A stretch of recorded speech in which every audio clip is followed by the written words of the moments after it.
All right, guys, Greg here, my brand new YouTube channel, and I'm going to try my shot at this Vinyl Tag 2019 thing. I'm brand new to YouTube, didn't even know what Vinyl Tag was until about a week ago, and I'm going to give it a try. So 20 questions, 20 answers, all about my vinyl collection. Here we go. So what is your best find of 2018? Well, here's a record I was looking for a long time. UFO 1979, Strangers in the Night, their awesome live album, 2-record set. I had this in high school, and somehow I lost it. I used to play guitar to it all the time. I learned all the songs on guitar. Here's the back, and there's a gatefold picture of the band, etc., etc. One of my favorite rock albums in the 70s. I don't know how I lost it, but last year somebody was moving out of town and gave me a big stack of records, and this was in there, so fantastic. Michael Schenker played guitar with Scorpions before he played guitar with UFO. Awesome hard rock guitar player. UFO, Strangers in the Night. Okay, what's next? Shout out to other VC channels. Well, I'm brand new to VC. I don't even know if I'm a member of the VC. Where do I sign up? How do I become a member? Couple channels I've been watching recently. This lady in Germany, Diana, she goes by Digging in the Crate. I like her taste in music. She did a couple videos on ECM records, kind of some of her favorite ECM records.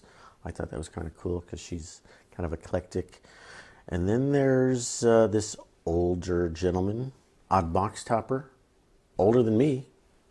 That makes me feel slightly younger. I like his perspective because he looks at all different genres of music. Could be rock, could be psychedelic, could be jazz, could be funk, could be weird classical, whatever. So a couple channels that I've started watching, but there's a lot more I'm going to dig into, and maybe some of you guys will actually want to see my channel. So anyway, what holes do I want to fill in my collection? Artists that I got into in the last 10 years or so: Charles Mingus, great jazz bass player, probably the greatest jazz bass player of all time. I have like none of his old records on the Impulse label. This is the only one I have, which is the greatest hits. I wish I could find some of his older stuff. Expensive, rare, hard to find, but I'll keep checking. Next, how about a cheap album that's really good? Well, here's two cheap albums from the same artist, Ricki Lee Jones. Now, she's more famous for her hit single that she had, Chucky's in Love, but after that she made lots of other great records. So Pirates came out, I guess, early 80s, right after she broke up with Tom Waits, and then a little bit later, this one's called Magazine. These records sound great. The recording quality is great, very slick kind of recording style. Usually uses top studio musicians, and then the songwriting is great, and the singing and performance is really great. So for a buck or two, you can find Ricki Lee Jones all over the place. Thrift stores, pretty easy to find her stuff. Okay, side project album. Here is a weird one because it's a side project of a side project. Birds of Satan. What is that? So Taylor Hawkins, like the most amazing rock drummer around right now, from the Foo Fighters, obviously. He has a side project here in LA called Chevy Metal, and that's just kind of like him and his buddies going out and playing some classic old rock covers. You know, Led Zeppelin and Stones and Black Sabbath and Queen and all that sort of stuff. Rush. We get to go see them local bars, clubs. We've seen them in a bowling alley. Amazing to be standing like 4 feet away from Taylor Hawkins and the incredible energy that he puts out in his drumming. So Chevy Metal, they just do covers, but so he evolved that into another band called Birds of Satan. Kind of the same group of people. Wiley Hodgkins, if I'm pronouncing his name right, is the bass player and singer that apparently has been playing with Taylor for years, probably since high school. And then on this record is a guitar player named Mick Murphy, who is an amazing, amazing hard rock, hair, swinging all over the place, leather, just looks like a rocker, plays like a rocker. He's amazing. So Birds of Satan is kind of like the Chevy Metal thing because it's in the style of all those old rock bands. So the first song sounds like a Rush song. The second song, one song sounds like a Queen song. One song sounds like a, whatever, Zeppelin. So it's kind of the tribute to and the love for that old rock and roll. Birds of Satan, by the way. This is my son's album. My son, who's in college, knows more about new music than I do. This is from 2014, I think. The title, Birds of Satan, refers to Anthony Kiedis from Red Hot Chili Peppers. That's what he said he hallucinates when he wakes up from a night of binging on meth. So he sees the birds of Satan flying around in his brain, and that's where the cute little title came up with. So kids, stay off the meth.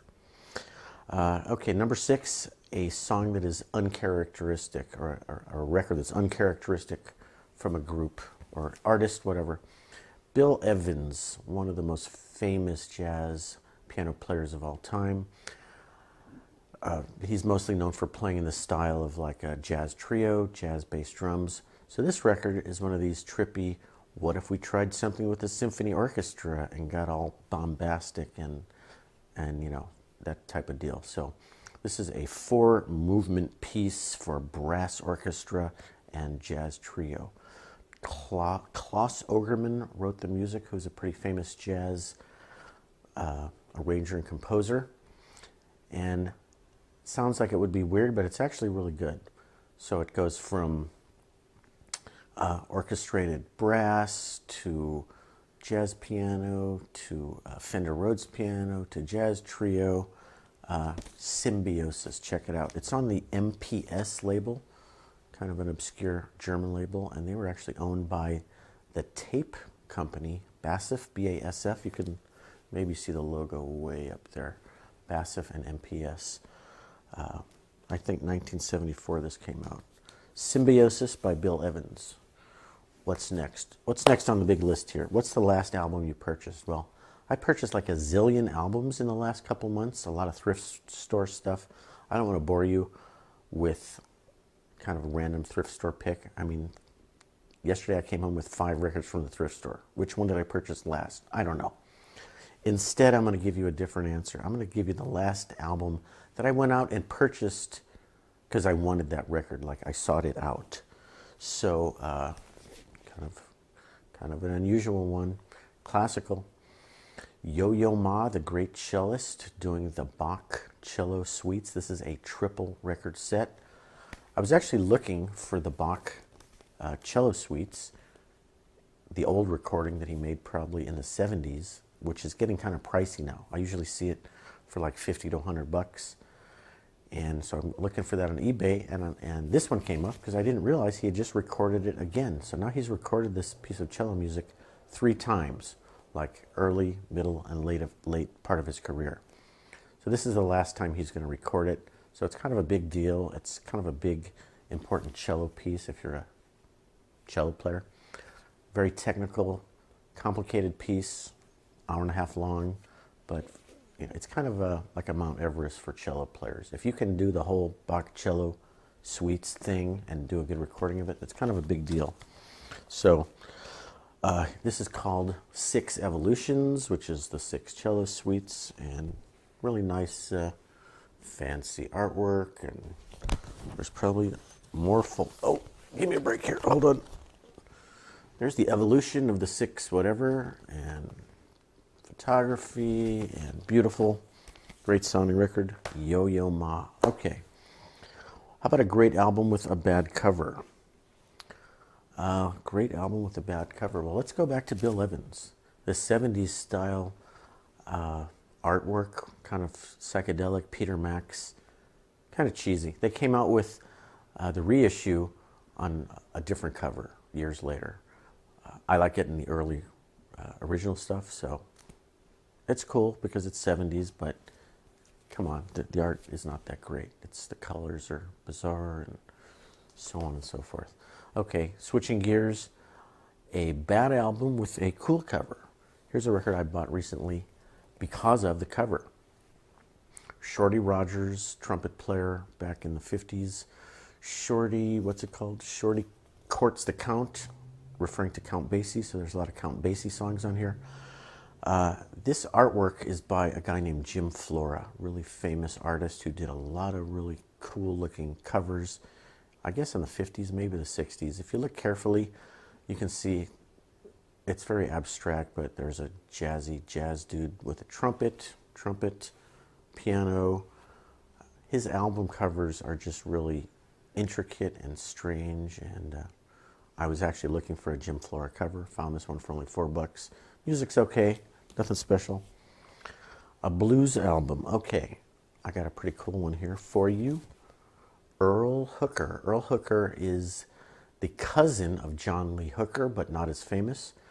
And here's a record called Two Bugs and a Roach, which I got at the Goodwill for $1, which is an amazing find because this is kind of a rare, desirable album if you're into blues. It's on the Arhoolie label, which is known for blues and folk. If you ever see anything on the Arhoolie label in a thrift shop, you should probably get it because it's probably worth something. So Earl Hooker. This was made in 1969, and then he died in 1970, right afterwards, unfortunately. I think tuberculosis, the ripe old blues age of 40, unfortunately. Sorry to hear that, but that's a cool record. An earworm. The list says earworm. I think he means earworm. So a song that is stuck in your head, earworm. Richard Harris. Got this record a couple of weeks ago because somebody gave us a big collection of records who was downsizing and gave us about 40 records. Richard Harris recorded the famous pop song MacArthur Park. Some people call this the worst pop song ever recorded. Certainly one of the worst, weirdest ones to make it onto the pop charts, 7 minutes long. You probably know that line, "Someone left the cake out in the rain." It's a weird tune, and I played this a couple of weeks ago so my son could hear how weird that song was, and the song has been stuck in my head for 2 weeks, so maybe I'm sorry I played it, but there you go. Classic earworm song. Okay, how about a historically significant artist? I'm going to go way back, guys. Have you guys ever heard of Lester Young, one of the most important jazz saxophone players of all time? Was big in the 40s, played with the Count Basie Band, and he's actually one of the coolest and hippest jazz musicians of all time. Seriously, I can prove that. He coined the term cool. I'm serious. Like, hey, that's cool. He is credited for coining that term. He used a lot of weird hipster slang, and some of it is still in use today, like bread. Hey, give me my bread, man. He's credited for saying bread. And he also wore this weird hat called the pork pie hat. So he's still known for that pork pie hat. When he died, 1959, Charles Mingus wrote a song to kind of commemorate Lester Young called "Goodbye Pork Pie Hat." And that is one of Charles Mingus's most famous tunes. And then in the 70s, Joni Mitchell put words to that song, and she recorded that with a bunch of jazz musicians like Jaco Pastorius and maybe, I don't know, who else. Anyway, Joni Mitchell's version with the lyrics is really cool. And then Jeff Beck did a version of it on Wired, which is also pretty cool. One of the first jazz tunes I ever learned about. So Lester Young, super hipster jazz musician from the 40s. And this is a record I got, I think, at the Salvation Army for $1. So most of his stuff, a lot of his early stuff was recorded on 78 RPM and then maybe was reissued on LP. I think that's what this is. Okay, who is next? We're getting up to question number 13. An album you own because of your parents. Nick Drake, early 70s, great singer-songwriter from England. Played the guitar and sang real simple stuff, but really heartfelt, emotional songs. And I didn't know who Nick Drake was back then, but then in probably, was it the 90s, the VW commercial came out, the Cabriolet, and where they looked up in the sky and saw the moon. And so the song Pink Moon became well-known, and Nick Drake became a little bit more well-known. And so when I went back to see my dad in Missouri a couple of years ago, I found this record in his collection. He didn't listen to it. He didn't know what it was, but I got it from my dad. Artwork is pretty cool. I'm going to show you the back.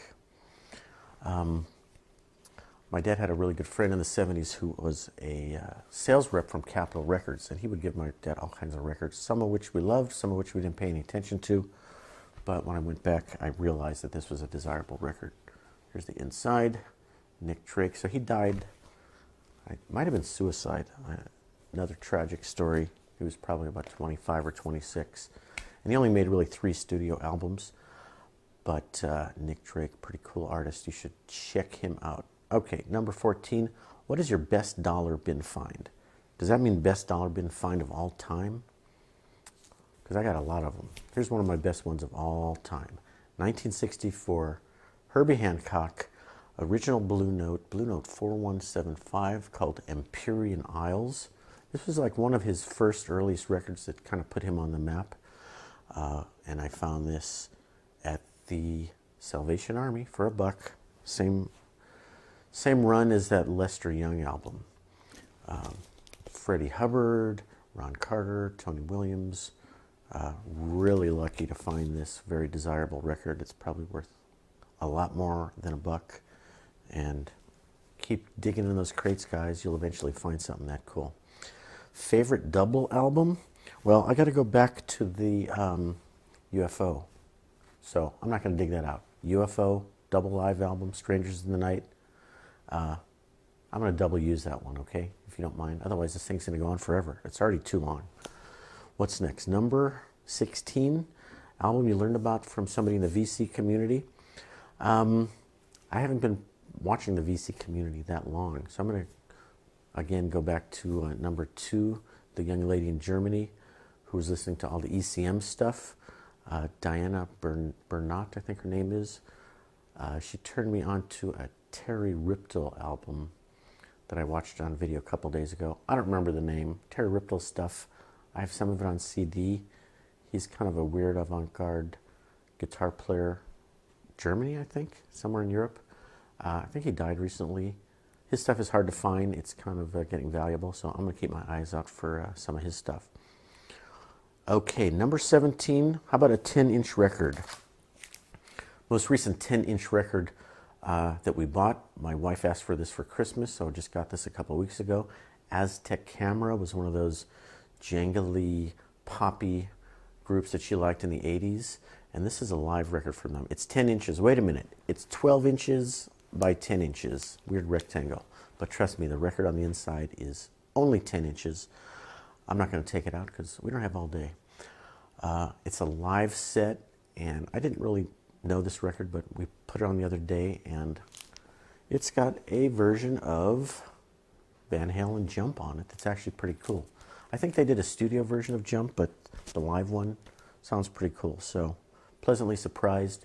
Usually stuff my wife buys I don't love, and she usually doesn't love the stuff I buy, but hey, this is cool. But I got another 10-inch to show you because I bought this in the last few, oh, my cue cards are falling down.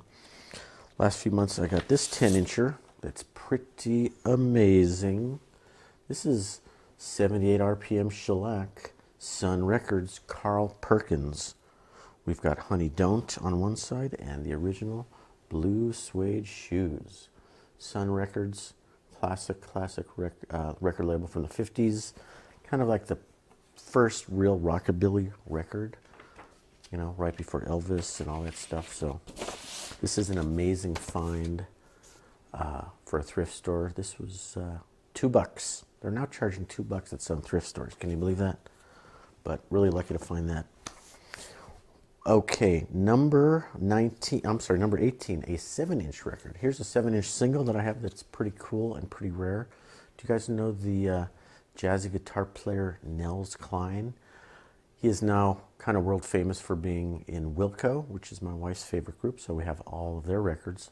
But before he was in Wilco, I was listening to him when he was but when he was a semi-well-known local jazz guy. And I used to go see him play at a place called the Alligator Lounge in Los Angeles. Every Monday night he would play there, and would see him a few times, and talked to him before the show a couple times. So this is a 7-inch called, well, it's got 3 songs on it. Lady Speed Stick, Rumpus Room, and Showbiz Casualty. I'll show you the label. It's kind of cool. Can you see the label? So this is instrumental jazz, but kind of noisy and rocky and alternative. Nels Cline is, you could say he's a little bit experimental, a little bit avant-garde. And I just noticed the sticker on here says Rhino Records. Not the record label, but there was a record store in Los Angeles, in Westwood, called Rhino Records we used to go to. They've been out of business for years. But Nels actually was a clerk there, used to work there. And I never actually saw him back then. But that's kind of cool. Record store that the artist used to work at, and now he's a big mega star because he's part of Wilco. But he still does his solo jazz albums, so those are cool too. Favorite album to fall asleep to? Well, this is interesting. When my son, who's now in college, when he was an infant, I made kind of a mixtape, a CD of a bunch of really mellow, melodic jazz tunes. And it was like the sleepy time jazz CD that we would put in the boombox in his bedroom and play it over and over and over. And some of the tunes on there, off of Bright Side's Life with Pat Metheny, is Midsummer Night's Dream, really cool mellow tune, with Jaco Pastorius on bass. And then also there was some Michael Hedges. Michael Hedges, amazing acoustic guitar player. This is on the Windham Hill label. Michael Hedges was killed tragically in a car accident, probably, I don't know if he was in his 20s or 30s, but very sad to lose Michael Hedges. Oh, the song I put on the Sleepy Time Jazz CD was After the Gold Rush by Neil Young. Really cool version of the Neil Young tune on here. A bunch of other tunes on there, but those are some good music to go to sleep to. So, you know, what happens when you listen to music at night and it like rewires your brain? My son, now a teenager, loves Jaco Pastorius and is starting to play the bass. Was it because he listened to this record in his sleep when he was 2 years old 1,000 times? I don't know. Maybe. We will never know. If you're watching this, hey, I didn't embarrass you because I didn't say your name. Last question, number 20, my favorite VC experience. Well, I'm new to VC, so maybe making this video is my favorite experience, or maybe this is my worst experience. I don't know.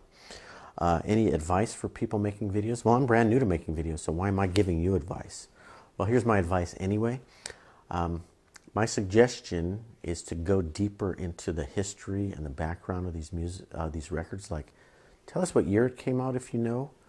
Tell us why it's significant to that artist. Like, you know, he made this record after he kicked heroin or after his, you know, brother committed suicide. There's usually some tragic story to go along with a great album, right? I mean, did anyone ever win the lottery and make a great album? Probably not.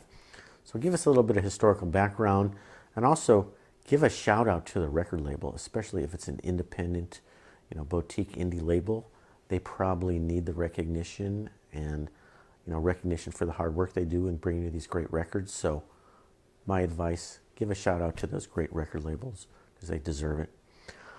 I think that's the end of 20 questions, VC 2019, guys. Hope you like it. Please consider subscribing to my channel. I have like no subscribers yet. I'm brand new. I want to dig in and share with you all these zillions of records I have. So let's get into that. So thanks for watching, and talk to you soon.